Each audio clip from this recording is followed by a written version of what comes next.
ओम गंगणपते नमः। ओम नमः शिवाय। मेरे YouTube चैनल देखने वाले सभी दर्शकों को मेरा प्यार भरा नमस्कार। आज मैं आपको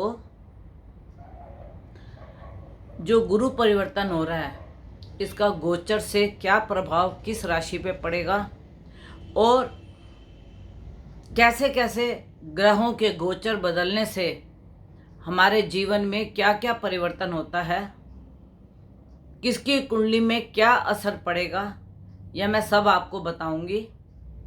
सबसे पहले तो जो ये हमारा गुरु है मकर राशि से 6 अप्रैल को कुंभ राशि में आ रहा है।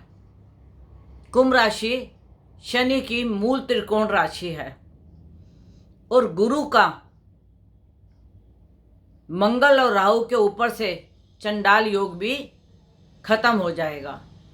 दूसरी बात यह है कि जनवरी से 5 मार्च तक गुरु जो था श्रवण नक्षत्र में था।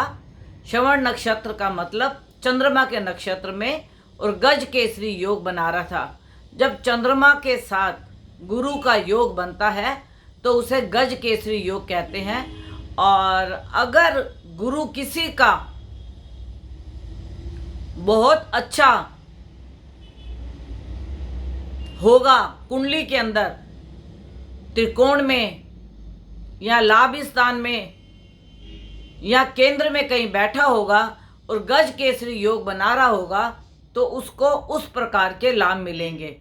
इसके लिए मैंने आप सभी दर्शकों को पहले ही बताया था कि जब भी ग्रह परिवर्तन होता है या किसी की दशा परिवर्तन होती है या अंतर प्रत्यंतर आता है तो अपने आचार्य को आप अपनी कुंडली का अवलोकन अवश्य कराइए कि वह आपके लाभ के लिए है या नुकसान के लिए है।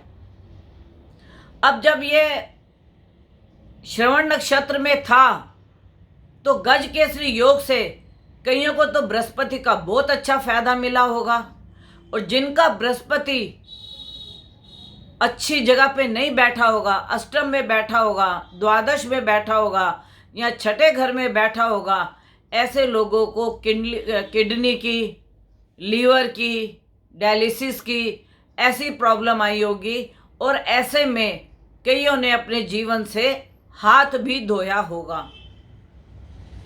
इसके बाद 5 मार्च के बाद जो गुरु है वह घनिष्ठा नक्षत्र में आ गया, मंगल के नक्षत्र में। मंगल के नक्षत्र में आने का मतलब गुरु जो है मंगल के साथ युति, जिसकी मंगल के साथ युति होगी गुरु की, तो उसको वैसा ही गुरु फल देगा क्योंकि यह किसके नक्षत्र में आया है?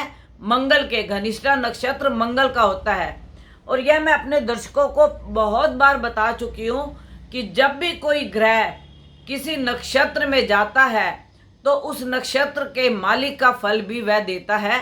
जैसे अब मंगल का ये फल देगा, जिसका मंगल अच्छी जगह पे बैठा होगा तो गुरु उसको अच्छा फल देगा और अगर मंगल गलत जगह पे बैठा होगा, नुकसान वाली जगह पे बैठा होगा, जेलियों की जगह पे बैठा होगा, कर्जे की जगह पे बैठा होगा, बीमारी की जगह पे बैठा होगा तो गुरु फिर उसको वैसा ही फल देगा।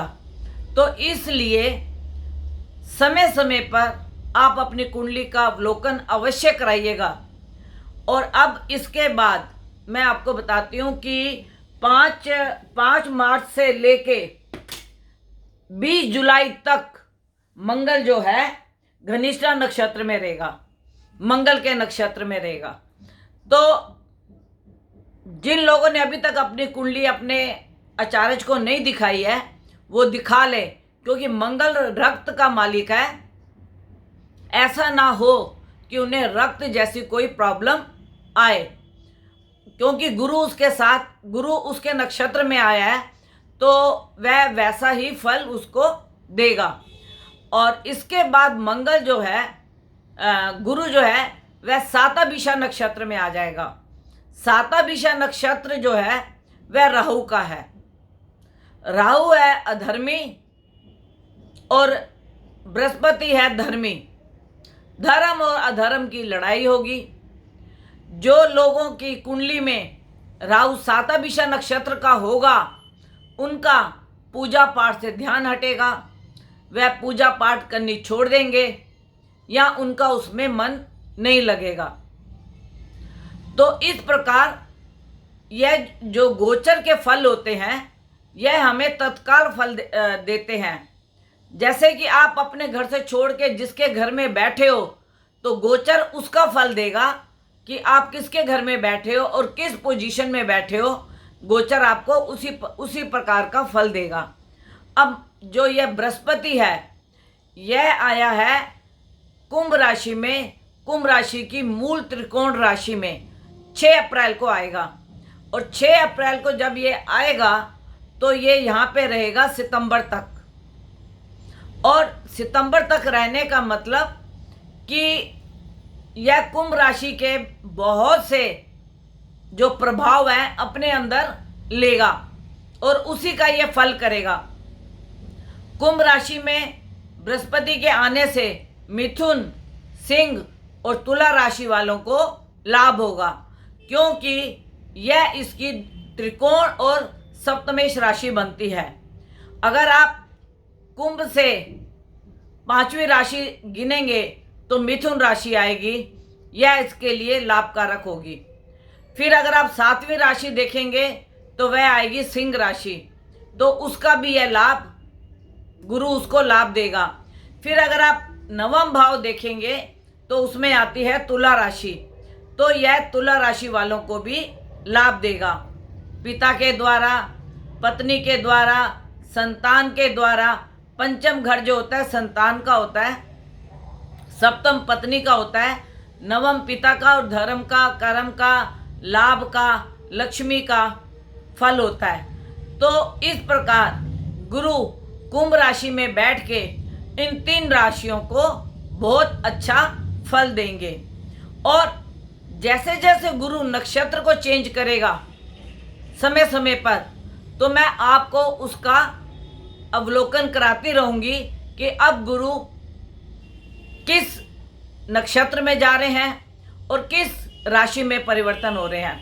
अभी सितंबर तक तो यह इसी राशि में रहेंगे, उसके बाद फिर यह चले जाएंगे मकर राशि में, और वहाँ पे ये कुछ टाइम के लिए ये वक्री भी होंगे 120 दिन के लिए। जो ये इनके 120 दिन वक्री के हैं, वह आप देखिए 20 जून से 18 अक्टूबर तक यह जो है वक्री रहेंगे। और जिनके गुरु जन्म के वक्री हैं उसको वह जन्म का फल देंगे, और जिनके गुरु जन्म से वक्री नहीं है उसको वह इसका फल कुछ भी नहीं देंगे, क्योंकि वक्री होने से जिनके जन्म के ग्रह वक्री होते हैं उनको उस समय उसका लाभ या हानि मिलती है। इसके बाद नवंबर में 21 नवंबर को गुरु जो है 13 महीने के लिए कुंभ राशि में आ जाएगा।